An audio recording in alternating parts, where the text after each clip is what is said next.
Hi, I'm Chris Martirano with American Music and Sound, here with our great friends at Kraft Music, the home of those fantastic bundles, offering you amazing value. I'm going to be showing you Kurzweil's PC4. This is a powerhouse workstation, loaded with amazing features.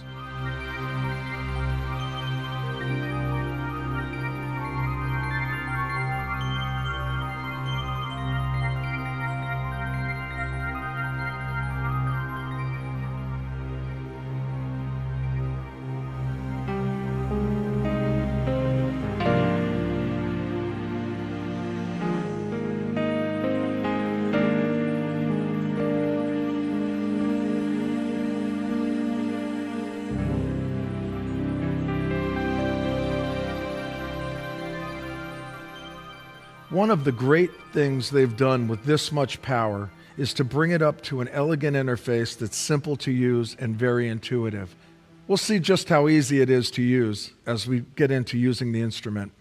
One of the things that I want to point out is that there's a new action on the keyboard that they've never used before. This is a Medley action, not a Fatar action, and it's a hammer-weighted action. Very nice. Also featuring aftertouch. The PC4 features a beautiful interface with this gorgeous display, 9 faders, 9 knobs, 9 switches, a variation button, of course, pitch and mod wheel. The PC4 features 256 voices of polyphony, again, another first for Kurzweil. Also, the award-winning KD Effects has 32 effects units, so it's very powerful as their flagship, the Forte.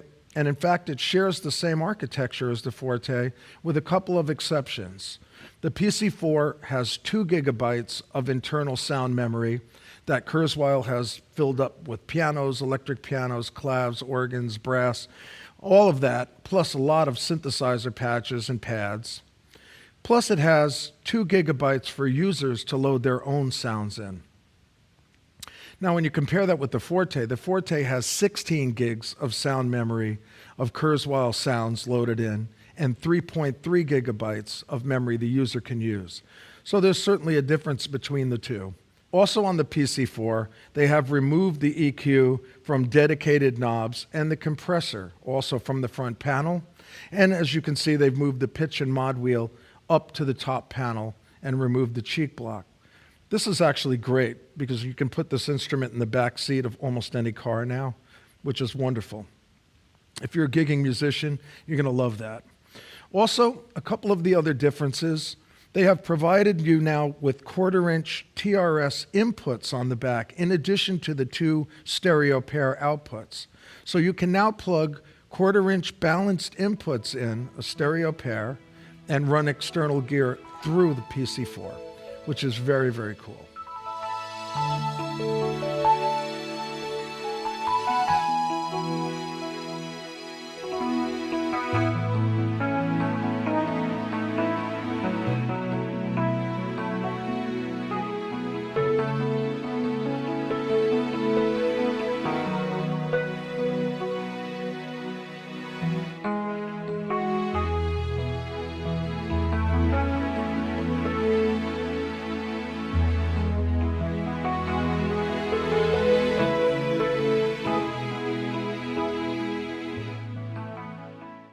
The PC4 has the ability to allow you to search for sounds based on categories, or you can enter a number from the alphanumeric keypad, or you can actually set up an alternative way of listing your programs in the order you want called quick access banks. The quick access banks are accessed from the display by pressing the view button, in which case the display will change from a single sound to showing you then sounds that are parked at various locations underneath, and then a touch of the keypad will call up the alternate listed sounds. You can have multiple banks, I believe it's 99 banks of these quick access sounds. So for your live performance, it makes stepping through multis or single programs very, very easy. The PC4 also features Kurzweil's proprietary tone wheel organ modeling called KB3. In which case the 9 sliders become drawbars, the switches become the controls for percussion and vibrato chorus, and then the knobs above the sliders also will do interesting things. So the interface has a uniform paradigm. with the exception of KB3 mode, which, as I described, the sliders can be used as drawbars. But when you're not using KB3 mode, the sliders are dedicated to functions that you know what they're going to do each patch. Same for the knobs and for the switches. So I'm just going to go over what the assignments are. The first slider to the left is doing filter cutoff. Then you have filter resonance to the right of that. Then you have two envelope controls, one for attack, one for release. And then as you move to the right, the last 5 sliders control effects. One is called motion. The next one over is effects 1 and 2, and these will depend on the nature of the sound that you're playing. And then you have delay and reverb. The switches underneath them will turn on and off the effects and turn on and off, again, the filter settings or the envelope settings. So you can preset the faders to where you want and then hit a button and it'll make the effect active. Very cool. The knobs above are also pre-decided what they'll do and uniform across all programs. So you have EQ. Your leftmost knob is a bass shelf. Then you have the next 2 knobs are a parametric midsection with frequency and gain. And then you have a treble shelf to the right. So the first 4 knobs are dedicated to EQ. Then you have knobs that are doing things to adjust the effects. As we said, the first one is motion on the 5th slider over. And this will do motion rate. So you have amount on the slider and then rate on the knob. The same for the effects is true, the same for reverb and delay. So it makes it very simple. Once you understand the assignments, which by the way are silk screened, most of them on the front panel, it's very easy to know what you're doing when you're operating any of the programs. The other cool thing is if you make some changes using these controls, the save light will come on, you can name and save it, and now you have a new preset. Very cool stuff. There's a really nice button called variation that I love because the engineers that created the sounds programmed this variation button to give you something that's going to be very cool behind each of the programs. For example, behind pianos, you're going to hear there's a pad that's added. Behind some of the other sounds, there's some interesting things added as well. So we'll explore some of that. Also under the hood that you don't see evident on the front panel, there are 16 arpeggiators. There are now these new continuous control sequences which allow us to essentially create step sequences of various physical controls or various modulation sources, which is also very deep. Then there's a 16-track sequencer featuring tap tempo right on the front panel, which is nice, transport controls on the front panel. And then you also have the ability to turn on and off your arpeggiators from the front panel and to latch them. So there's a lot to offer on the front panel that you can immediately get to. On the rear panel, a couple of things I want to point out. You have both an A and a B USB connector.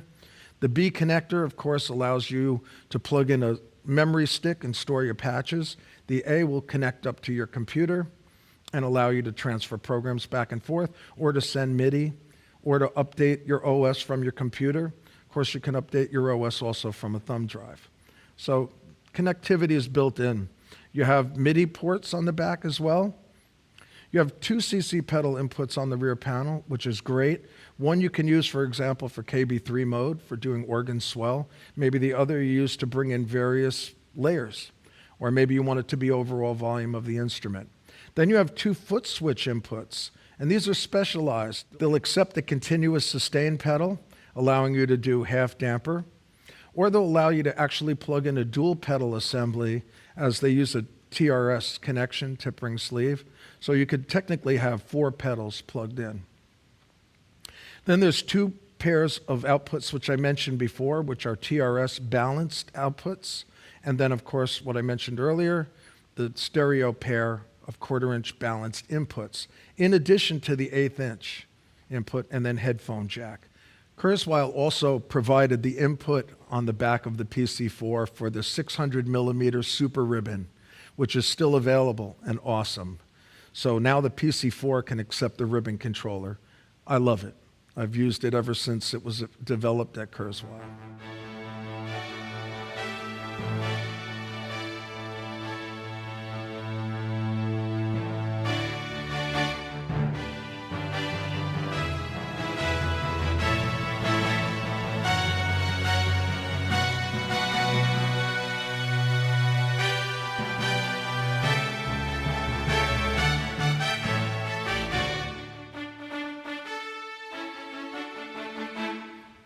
As you might have seen in some previous videos, the Forte with version 4 introduced the 6-operator FM engine, which is also now found in the PC4. This is a true FM 6-operator engine.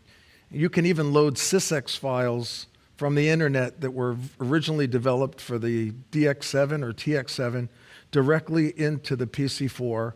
You literally just drag the sysx files onto a thumb drive. The machine recognizes them, load them in, and now you're listening to patches that were made, in some cases, 20 or 30 years ago. But you can also do cool things with them. You can modernize them using the super vast extended engine. You can do things like drop FM into the middle of an algorithm, a vast algorithm, and process further the FM through resonant filters. Very, very powerful engine. So we'll get into that in a minute. I'm going to show you some of the great sounds. The first one is a 9-foot German grand. This piano played from this beautiful keyboard sounds wonderful.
As I said before, there's always something nice behind this variation button. With a quick push of the variation button, we'll hear a pad behind that same piano now.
This isn't considered editing. This is just a modification to the patch. However, the save light comes on.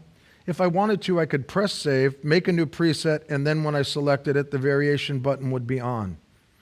I'm going to just make some adjustments to the sound as I'm playing. I'm going to go to the 7-foot grand piano, and then I'll just make adjustments using these real-time controls so you can see how powerful that is.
So you can see how much modification I made just using the real-time controls on a piano. There's a simple way to split and layer on here too, which is great. And it's a soft key right under the main display. One says split, one says layer. So I'm just going to make some changes again. I'm going to start with an electric piano this time. I'll start with a suitcase. Maybe I'll modify some of the suitcase settings on the fly, and then I'll make a split. And I'll do all of this really without having to enter any menus. It's all right from the front panel.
Let's listen to a few more of the electric pianos. They're really well done.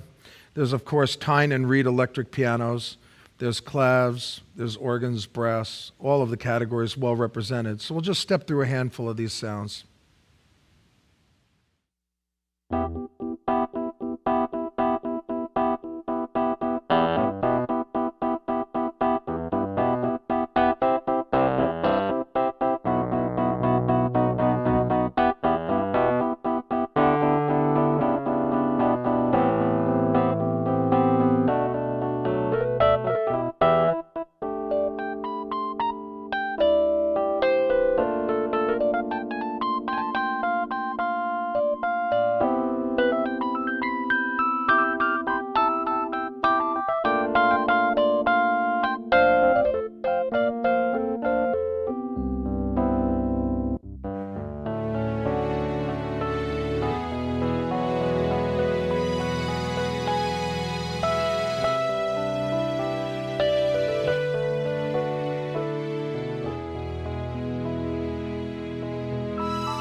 I just made a quick layer there with the string section. Listen to one of the Tyne electric pianos, very nice.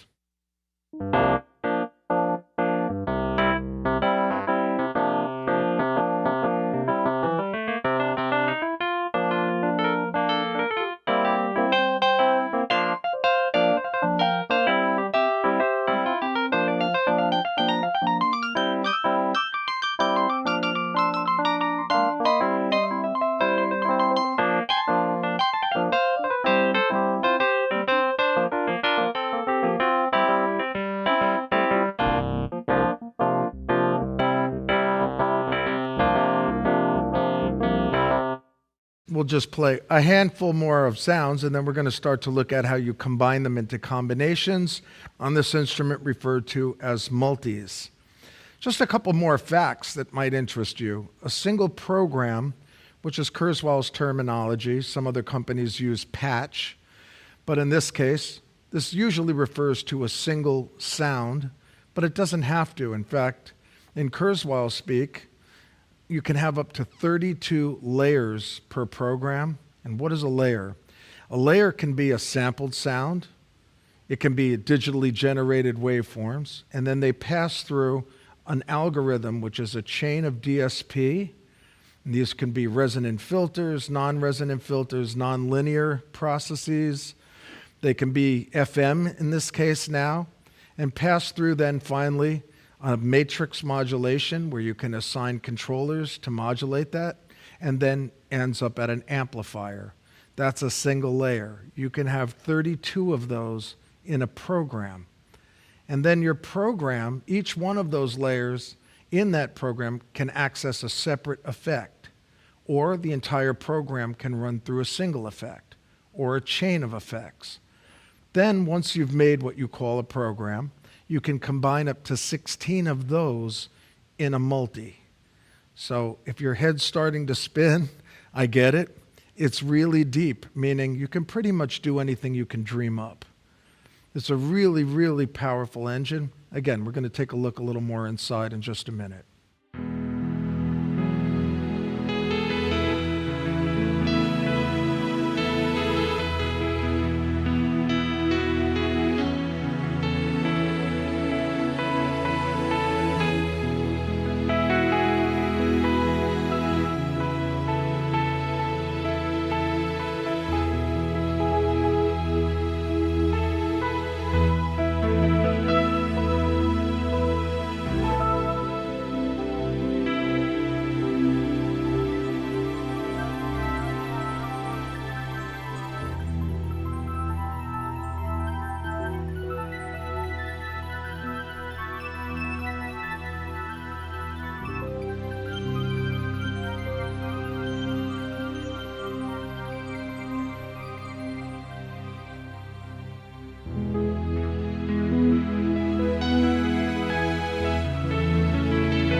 Let's step through one of the other categories and we'll listen to some of the sounds. This one is, of course, there's strings, brass, but I'm going to step over those for the moment. I'm going to go to one that really intrigues me. It's called hybrid. Let's see what's found under the hybrid category. This program is called Alpha Centauri.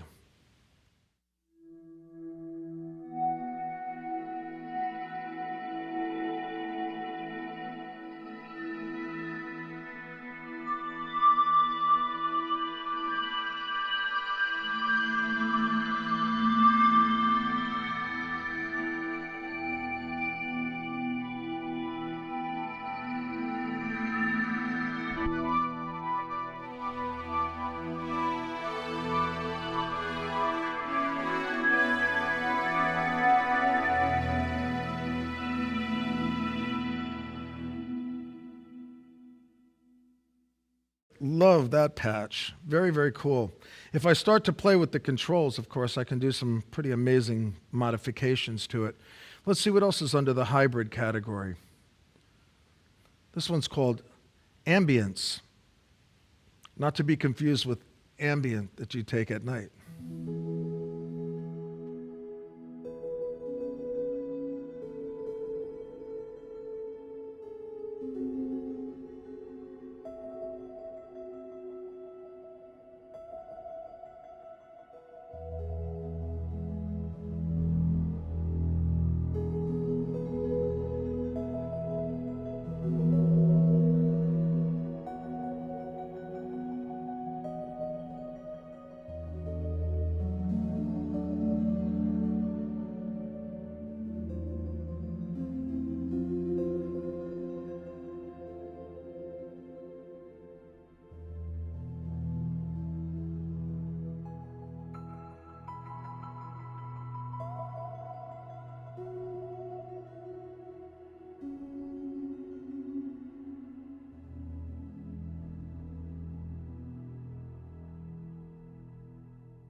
What a beautiful program. Okay, just a couple more sounds. Let's listen to a few guitars. I know some people have made comment in the past, who plays guitar from a keyboard? Well, many people is the answer. In fact, probably some of the metal bands you go and see that have a keyboard player, you'd be surprised when the guitar player is taking a solo who's keeping the guitar sounds going. So these are a few that are in here. They're quite good.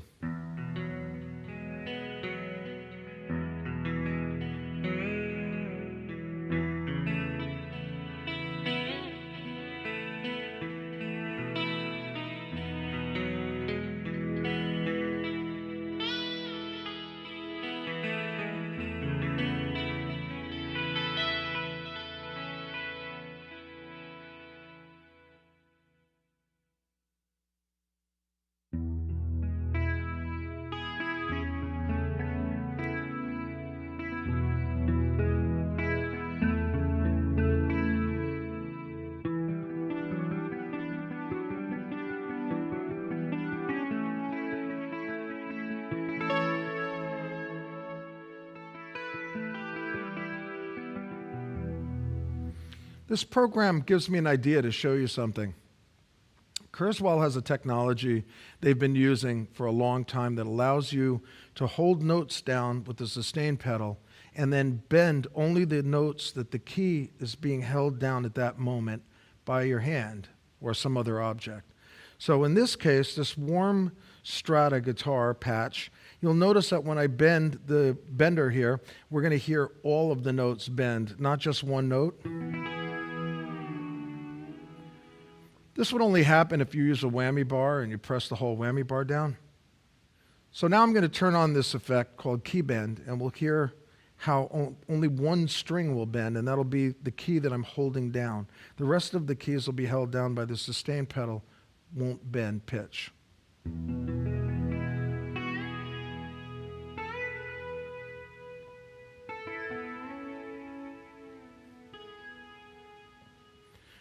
This makes for very musical performances, especially if you're trying to emulate things like a steel pedal guitar. Very cool stuff. Great basses in here, of course. You have the variety of stand-up acoustic, slap, different kinds of finger, pick. Very cool stuff. I'm going to just show a handful of the drums. There's a lot of programming that went into them. They sound really good.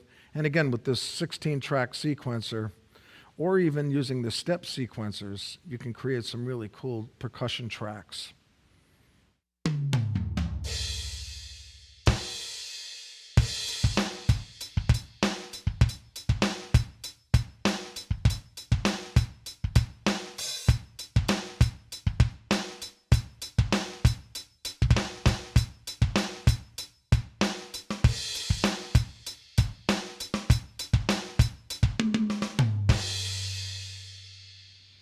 That's more of a standard kit, kick and snare for rock. There are so many drum kits in here, it's mind-boggling. But some of them are very modern program.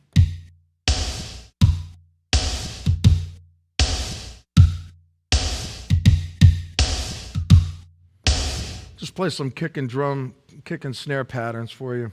Check this one out.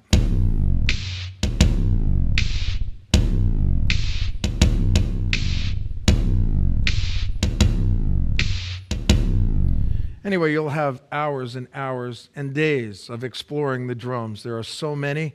And with the variation button and the real-time controls, you can make these kits sound completely different than what I'm playing for you right here. Drop them in one of your sequence tracks, and they're going to sound amazing. Let's jump into listening to some of the combinations now. And again, these are multis. So the way you make a multi on this instrument is very simple. You have 16 different zones. You place one of the programs on a zone.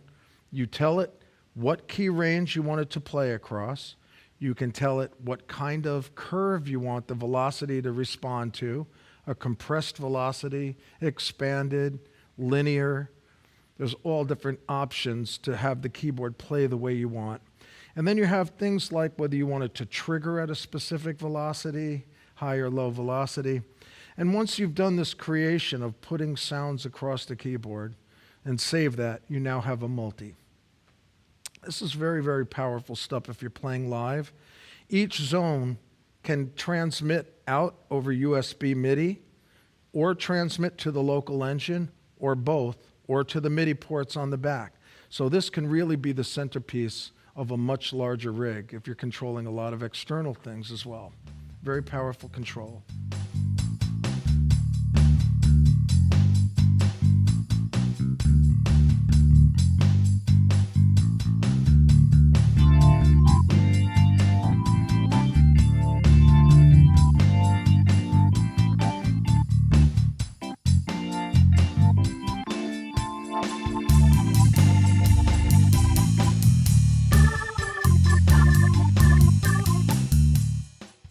Okay, I'm going to show you a little bit of what goes on under the hood of an instrument like this. So the first thing I'm going to do is press Edit, and we're presented with a screen that's going to show us just the parameters that relate to the program that we're editing. In this case, I'm using a default, just a clear program, hasn't really been built into anything.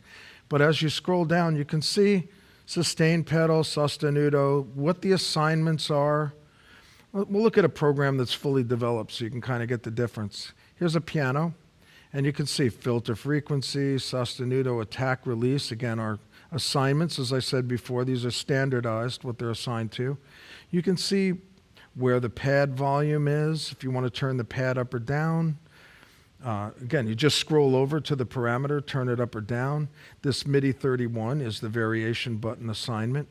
As we scroll down, we can see, again, all the effects that are assigned and the values assigned to them. We can edit them right here. And now we've just made high-level changes to the program that we're playing.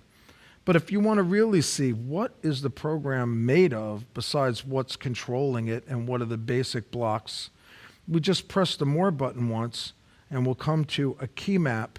Key map is showing us the collection of samples. And in the display, it's saying this is the damper pedal, fast damper pedal. So there's damper pedal noise in the piano. If you use these buttons to the left of the display, they'll take us through the 20 layers that make up this piano program. Obviously, the programmer did a lot of fine-tuning to the program. There's pedal release. There's this is for the pad, violins waiting in the background when we hit the variation button. And these are the piano samples that were used for this piano. And we're looking here at the layer number 20. As we scroll over more to the right, we come to an algorithm button. And this shows us the wiring diagram. As I said before, we start with some sample, or it could be digitally generated waveform. And then it moves through this algorithm. There are many different wiring diagrams. And as you look at them, you'll start to understand that each one of these blocks can have different signals in them, different processes. In this case, I'm selecting a sawtooth wave, or I'm selecting a square or a triangle. In this block, I might select pulse width modulation, or a 3-pole all-pass filter, or parametric EQ. So this is just one wiring diagram. And you can get to see some of the complexity of what's possible just through scrolling through these diagrams, imagining what you might put in these blocks to make up a sound. One of the things that's really important to note is that they didn't stop here. Because you have 32 layers, you can actually route one layer into another layer to make a longer chain. So let's say you just want to use different kinds of filters on a particular sample group, like you take a string section, and then you want to put it through 7 or 8 different kinds of filters. You can do that, some of them in parallel, some of them in series, by chaining layers together. So it's really a modular synthesizer under the hood. I don't want to get too deep into it, but I just want to show you a little bit about what goes on. I'm going to pick a analog synthesizer sound like classic saws. We'll hear it for a second. If I press Edit, we'll notice that our key map is a sawtooth wave. As we look over at our algorithms, we'll see that 5 layers make up this program. They're using a notch filter and a low-pass filter. If we want to look at how they're being modulated, we can go to the DSP mod page, and we can see the notch filter is being run through an LFO controlled by the mod wheel. If we scroll down to the notch width, it's not being modulated. It's set to a flat rate. The low-pass filter is being modulated by an envelope and a slider. Also 2 sliders doing a modulation. So you can get the idea of just how deep There are visual editors that are forthcoming for the PC4, one on a Mac, one on a PC platform, and one for iOS. So you'll be able to see a lot more on a single screen with the external editor as well. But I think it's really important to remember the real-time controls on the front panel give you most of the edits that you want to make to this particular sound. If you're somebody creating a custom-based sound from scratch, it's going to be helpful to know that under the hood, pretty much anything you can dream up, you can do. I'd like to show you a little bit of the FM engine that's under here. So I'm going to scroll back to an FM template. So many sounds. Okay, so here's our FM E-piano template. And if we press Edit, step over to the algorithms, we're going to see a very familiar looking diagram to anyone who grew up with a DX7 or a TX7 or has ever been inside some of the virtual FM plugins that are available for your computer, either in an AX or an AU or a VST format. As I change the algorithm, you can see the wiring diagram change to reflect the type of algorithm that we're using. Below are all the tools that you found to modify FM in the original 6-operator FM instruments. So you have your ratio, or you can have a fixed frequency or a ratio. And this, again, as you look at your envelopes, you can also then set them exactly the same way you would if you had programmed on the 6-operator FM instruments.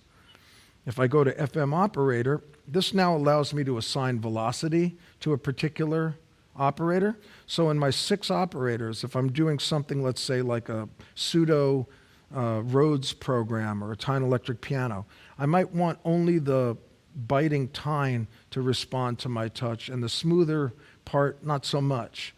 So here I can scale each individual operator to perform to my dynamics the way that I want. I can also modulate them with an incredible amount of depth. So I'm going to go back again, reselect this. We'll hear what they gave you as a template.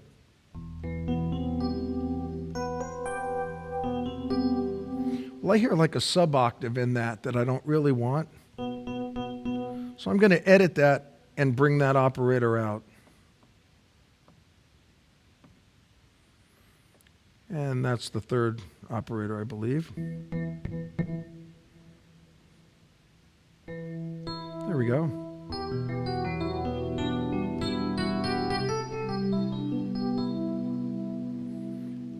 Let's see, the one that's giving us most of the tine sound would probably be the 4th one, and we could change the frequency.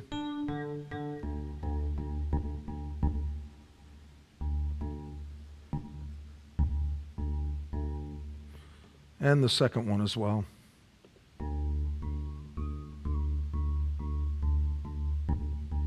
So maybe that one we want to respond to velocity. So we can go to our FM operator page, and the sensitivity is set as high as it can go. So we have a lot of sensitivity to it right now.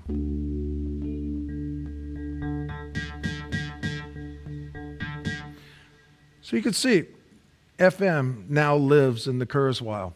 The cool thing is I went on the internet and you'll find thousands of FM patches. I downloaded a whole bunch of them, put them on a thumb drive, stuck them in the back, and voila, they loaded in perfectly. Here's a handful of these programs.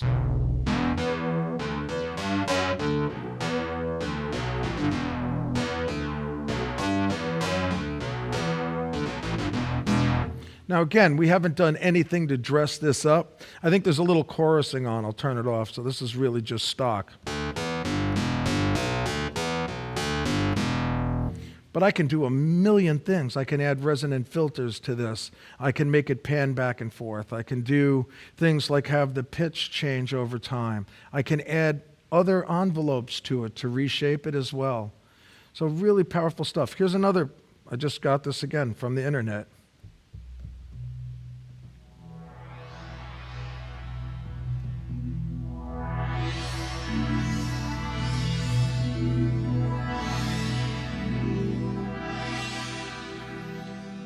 Let's see why it's so cool to put this in here. I'm going to layer this right now with a grand piano. Just pick a random sound just to see, what does this sound like?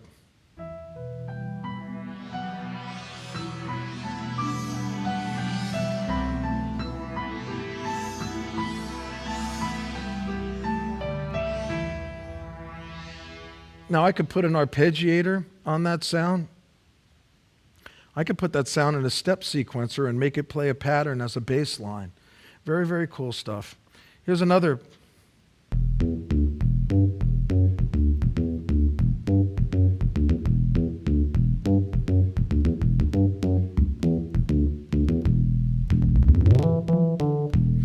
Well, that patch isn't mono.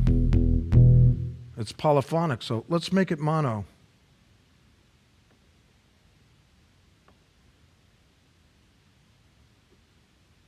And I'm going to put some portamento on it. A little bit less than that.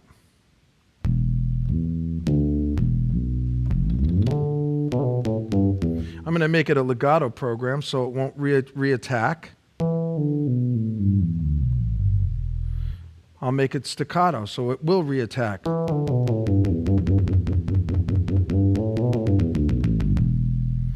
Very, very cool stuff that's very simple to do in this instrument. Here's another program.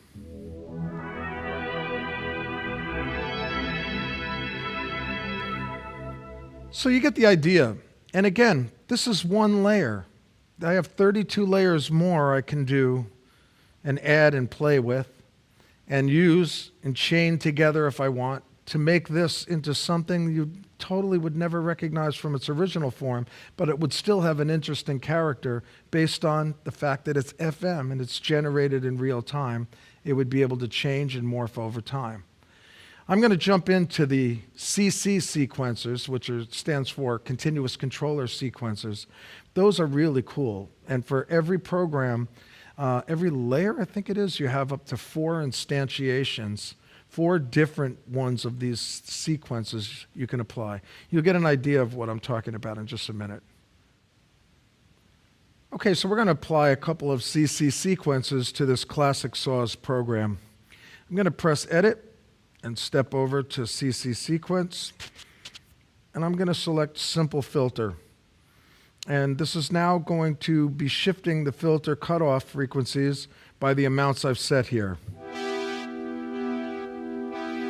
Let's add another one, and we're going to have this apply to the resonance of the filter.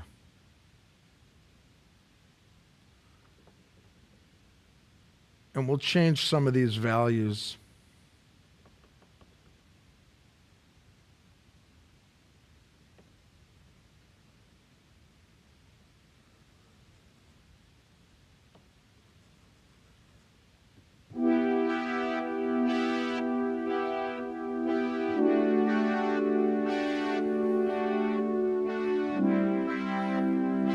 We'll change the clock value to an 1/8 note instead of quarter note.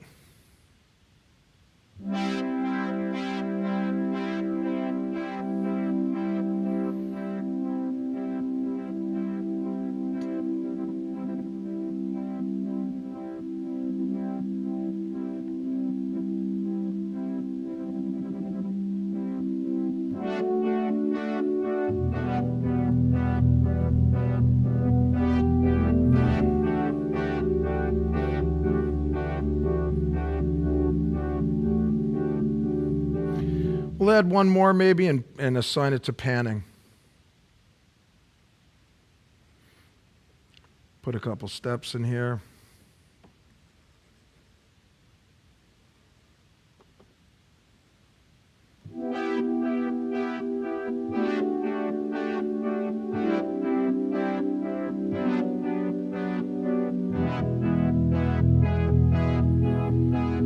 This is one very simple use with 64 steps. If you can assign it to an LFO, it can be changing the LFO depth, it can be changing your reverb time, it can be changing all different kinds of parameters.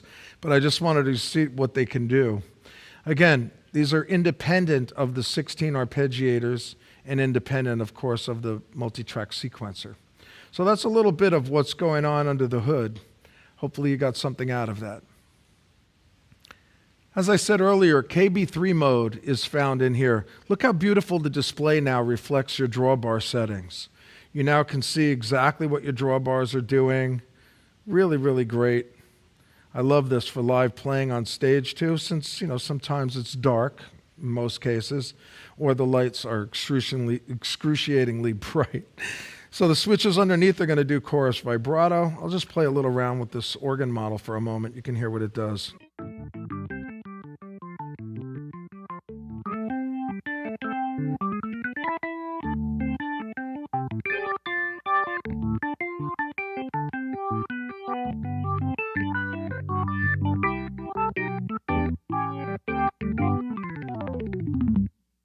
It's great. I love the organ modeling in here. You can add as much overdrive as you like or as little, and you can totally tailor to exactly what you're looking for.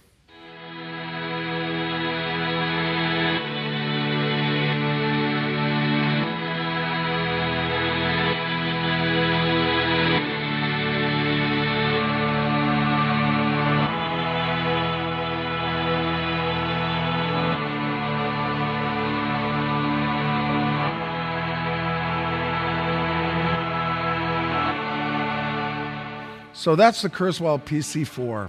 What's not to love? 28.5 pounds with a hammer-weighted action, aftertouch, beautiful interface, and more power under the hood than you possibly can dream of.